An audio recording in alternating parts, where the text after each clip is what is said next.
দর্শক, এখন যে গাছটি দেখতে পাচ্ছেন এটা হচ্ছে কর্পূর গাছ।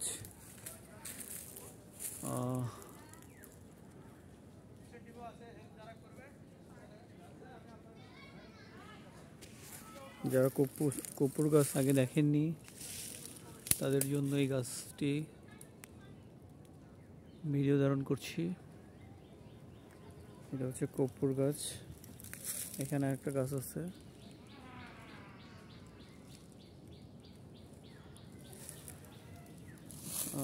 এইখানে একটা ডাল, এটা কর্পূরের ডাল।